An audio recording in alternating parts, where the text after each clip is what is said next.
మహారాష్ట్రను వణికిస్తున్న ఈ గులియన్ బారీ సిండ్రోమ్ అనేది దేశం మొత్తం ఉలిక్కిపడేలా చేసింది. కేవలం 2 వీక్స్ టైంలో 130 కేసులు నమోదయ్యాయి. దురదృష్టవశాత్తు 3 చనిపోవడం కూడా జరిగింది. ఇది ఎస్పెషల్లీ పుణెలోనే కేసులు ఎక్కువగా ఉన్నాయి. ఇది ఒకంత మరింత ఆశ్చర్యానికి గురిచేసింది.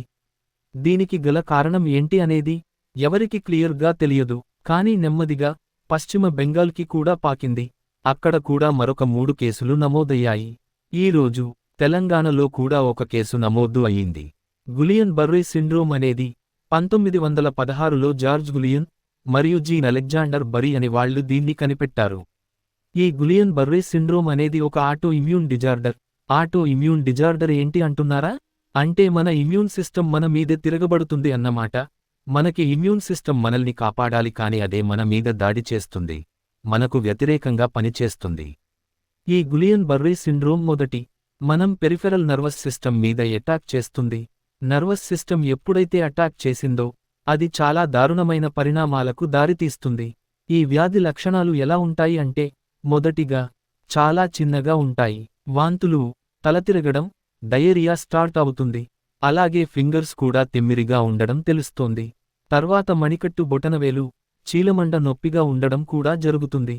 స్లోగా నడవడం కూడా డిఫికల్టీ అవుతుంది. ఫెసియల్ మూమెంట్స్ కూడా కష్టం అయిపోతుంది. తర్వాత కళ్ళు మసకబారడం, హార్ట్ రేట్ పెరగడం, బ్రీత్ తీసుకోవడం కూడా కష్టం అవుతుంది. చివరికి పెరాలసిస్లకు దారితీస్తుంది. తర్వాత ఇంకా నర్వస్ సిస్టమ్ అనేది కూడా మనకి సరిగ్గా రెస్పాండ్ అవ్వదు. నేర్వ్ సిస్టమ్ డామేజ్ స్పందించవు. మనకు కండరాలు కూడా స్పందించవు. సో ఇదంతా 6 నుంచి 12 వారాల టైంలో జరుగుతుంది.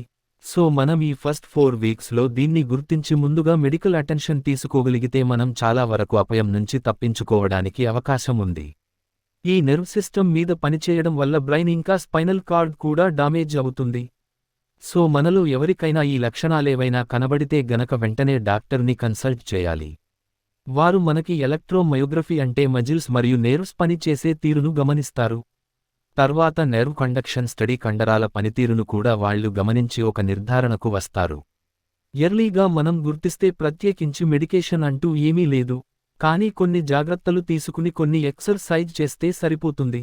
మనం అశ్రద్ధ చేస్తే ఇది రోజులు గడిచే కొద్దీ ట్రీట్మెంట్ కూడా కష్టమవుతుంది. అంటే ప్లాస్మా ఎక్స్చేంజ్ చేయాల్సి వస్తుంది. ఇమ్యునోగ్లోబులిన్ థెరపీ వంటి ఖర్చుతో కూడిన వైద్యం చేయించుకోవలసి వస్తది. సో ఫ్రెండ్స్, మనం ఎర్లీగా గుర్తించి ప్రాణాలని కాపాడుకుందాం. ఈ వీడియో నచ్చితే సబ్స్క్రైబ్ చేయండి.